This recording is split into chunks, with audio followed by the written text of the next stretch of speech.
All right, everyone collectively between now and when the intro to this video appears, rank every season of Survivor right now. Go. Time's ticking. I need data, people. Data.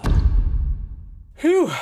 Okay, let's look at what we've got. Cagayan is high, expected. Heroes versus villains is high, of course. Ghost Island is high. Yep, all right, looks about right. Internets, you know my name. Let's talk about the top 5 most underrated seasons of Survivor. And if you can't tell, this is what I believe to be the top 5 from an eagle-eye view as a longtime superfan who has listened to the commentary year in and year out. Every season brings something to the table, even my least favorite, but here are the 5 I think need a little more love. At number 5, I have a season that is regularly regarded as underrated. I think many will expect it in this top 5, and I think because of that, I don't have it higher. It's a decent season in my books, and I am talking about season 11, Guatemala. The one where Stephanie and Bobby John returned and the producers forced them to suffer through an 11-mile hike in the jungle and then avoid getting eaten by crocodiles in the nearby water. Mind you, that is after and during the entire gauntlet that was being on the Oolong tribe. Guatemala is one of the last truly adventure-based seasons that put the players in a survival situation. Going forward, the show leans more into its casting gimmicks and twists, but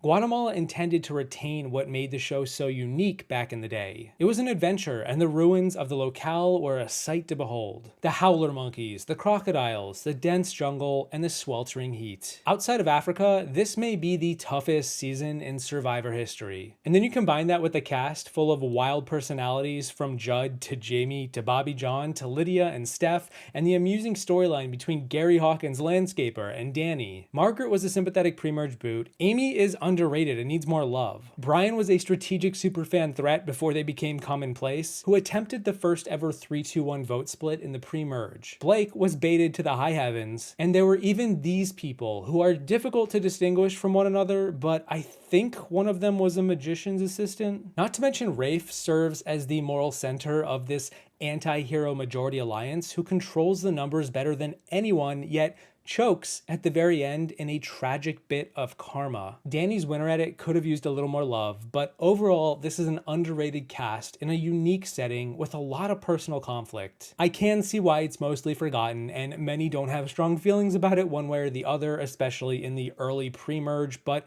if you drop your expectations and just take it for what it is, it's worth a rewatch. Now only 4 remain: Rafe, Danny, Lydia, and Stephanie.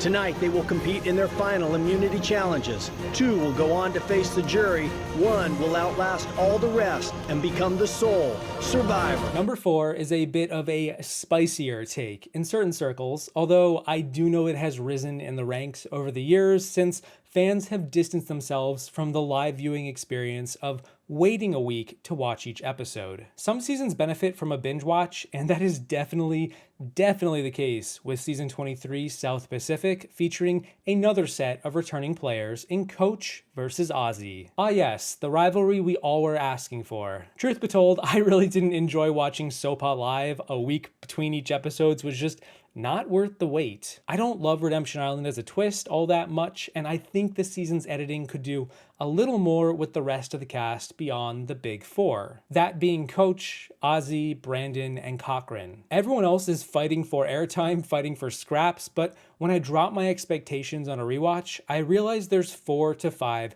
really well-told storylines weaving through the entire season that culminate in an explosion of drama at the very end. I consider the first Final 5 episode to be one of the best episodes in Survivor history, as it explores deep themes of mixing religion, faith in God, faith in each other, the complexities of making promises and burning bridges, and of the past coming back to haunt you. Coach, Ozzy, and Brandon are very complicated this season, and they're all tragic figures in the narrative. They all lose, but they also all struggle to fight their inner demons, and at times have ugly victories and beautiful defeats. Combine that with Sophie, the winner, acting like Oz behind the curtain, controlling the dragon, and eventually slaying him in the end. Dragon Slayer on Dragon Slayer violence. You can study South Pacific more than most seasons to learn a lot about what it really takes to win and lose this game. On the surface, the cult-like tribe of Opolu isn't pretty, and then you've got Ozzy's tribe acting kinda douchey and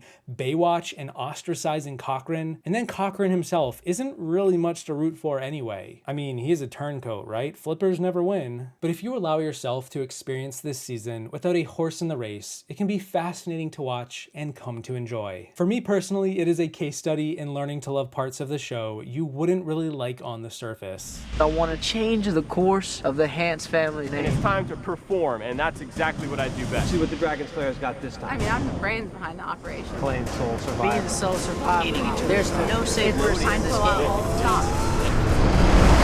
It all comes down to this. And speaking of learning to love parts of the show you wouldn't like on the surface, and in my case, still not loving some of those parts even to this day, the third most underrated season in my books goes to season 35, Heroes versus Healers versus Hustlers. Otherwise known as that one Survivor season where Ben idled himself to the end and then got lucky with a last-minute overhaul to the end game. Oh yeah, I love that part, where pretty much none of the strategy mattered and an entire vote was removed. I swear, everything can be made better with a fire-making challenge. Yeah, I'm being sarcastic. I still don't love that part, but between the premiere to the final 6, I think HHH delivers on many fronts. Even if the producers sometimes get in their own way from time to time. I don't love how Devin lost his vote at the swap in the pre-merge. Wasn't really needed. I don't love how easy it's become to find idols, and how it basically became the name of the game. I understand why it happened, but I don't like that it ended that way. But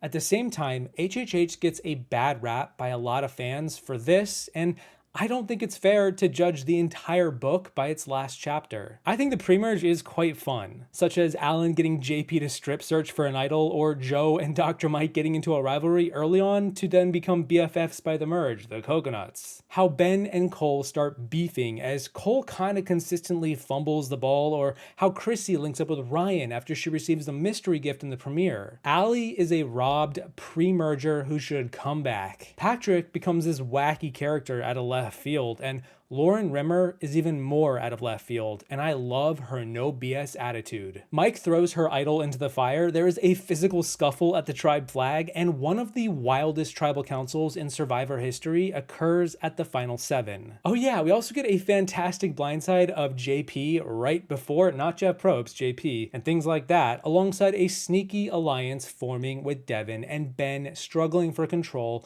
as Ben goes undercover to fool Chrissy and Ryan. And Devin makes a baller move at the final 5 when he votes for Mike. Seriously, if you ask me, Devin should have won this season. And I think that is partially why this season gets overlooked so often. Is it the best season? No. But by that same token, I don't think it's in the bottom 10 like I regularly see it, and here's why. We are so close. There are so many combinations that could happen. I hope we can pull it off in a joyful manner. Of course, it's Survivor, so that will never happen. I'm not gonna give up. I'm gonna keep trying. And I'm gonna go look around this island for another idol. And if I can't find it, I'm gonna do my best to win immunity. I'm running on fumes, but I'm ecstatic. I'm on day 37 of Survivor. Final 5 is not good enough. Second place isn't good enough. I need to win this game. This whole game, I've been in a power seat. I've been making decisions. I've manipulated people, but I ain't backing down. I'm going for the million. Number 4 is number 2. Sorry, that was confusing. Season 4 is number 2, Survivor Marquesas, what once could have been Arabia. The 4th season is my runner-up for most underrated, as it is a season that focuses intensely on the interpersonal relationships and how they dramatically influence the direction of the game more than any season before it, and in many cases after it. The slow demise of the Row 2-4 and Johnny Pots and Pans is one of the best comeuppances in Survivor. And it's not even the only comeuppance either, as we also get a taste of the downfall of Boston Rob Mariano. You may have heard of him, as he enters the season guns blazing, acting like the Godfather, and then burns too bright once the tribes merge for his own good. But I'm getting ahead of myself. The dynamic between the dysfunctional Maramu tribe that are one of the losingest tribes ever Survivor, juxtaposed with Rotu, one of the most bonded tribes ever, is a major theme that pays off narratively throughout this season. It plays into the pre-swap with Kathy being an outcast, the post-swap with Gabe getting sniped, the first ever major power flip where the underdogs took control and karma rears its ugly head as Nalia and Pascal flip. And then ultimately it's the Rotu-led jury that crowns V, a non-Rotu, the winner. And along the way, we see the first alpha male leader get sniped pre-merge in Hunter. Sarah is Cleopatra reborn. Boston Rob is just beginning to emerge with his eventual rise to greatness 4 seasons later. And of course, we saved the best for last. It's the dynamic between V and Sean, who either play the game well, study their cast, have the right ideas and execute them at the right time, or it's Sean, who's just such a fantastic commentator on the shenanigans happening with his tribe mates at every point along the way, who actually offers a half-eaten mint to a tribe of starving people. I think Marquesas doesn't tend to be loved because V is undersold in the narrative. Kathy tends to take center stage, V just flies under the radar. And I do wish we got more from V given how intelligently she played the game, how she finessed that Final Four challenge, how she cold-bloodedly threw the final immunity to oust Kathy, how she had her options open the entire season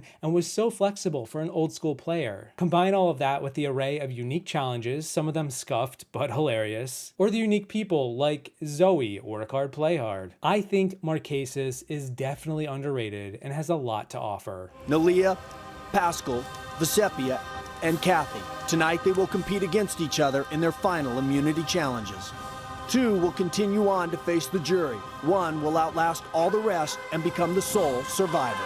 And so, number 2 is now number 1. Because the most underrated season of Survivor is none other than Season 2, the Australian Outback. The most watched season in Survivor history is also the most underrated, and it took me a while to get to this point, as I usually had Season 2 in the lower middle of my rankings, and I usually see others rank it similarly, saying it is slow, it's kind of boring, it drags, there's not much strategy, the challenges are pretty low budget, and yeah, I can see that. A 3x3 slide puzzle for a challenge, a ropes course with carabiners. How many french fries are they buying at the auction? The finale is the slowest episode in Survivor history. The gameplay is difficult to notice because it's not really featured or defined so clearly front and center, and yeah, it's still very much a show about surviving in the outdoors. Who wants that? Well, first, I do. I still like that part, and it's perhaps at its best in Australia. The scene where Scoopin wildly hunts a boar like a crazy madman only to then fall into the fire not long after? Or when a flood sweeps away the tribe's camp? When Tina and Keith attempt to retrieve a canister on the other side of a river? The wildfires. It's actually really compelling, and it's stuff you don't usually see in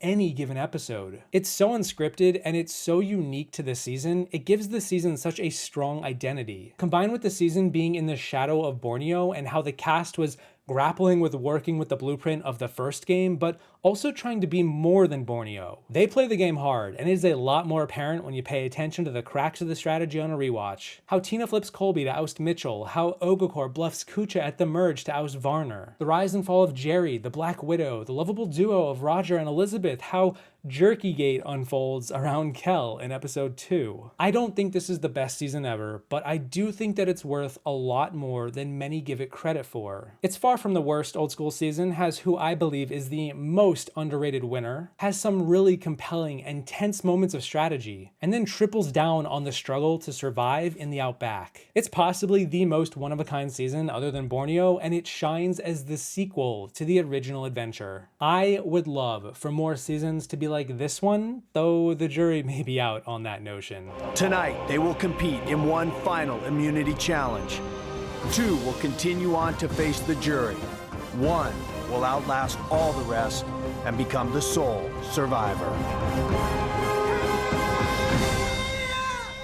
Those are the 5 Survivor seasons I believe are the most underrated. Wait, does the data check out on that? So let me know what you think and which seasons you would have as your most underrated. I suspect this topic will vary greatly, but that's probably a good thing. Either way, thank you to my patrons for all your support, and thank you all for watching. I hope you enjoyed the video. Don't forget to watch out for local floods on your way to the next challenge, and I will see you in the next one once I decide to learn to exist happily sleeping on a waterbed. You know what? I'll just express my opinion right now. I think on the beach right there in the shade. You don't think that if it rains, it'll rain down this? That was one of my thoughts. That was one of my thoughts too. It's called a dry creek bed. I don't know if it's always dry or not. 2 weeks later, by sheer coincidence, The water has risen considerably from last night. Storm can come and just wash our tent right out. It's right in line with the riverbed. It just keeps on going. Every day there's something new.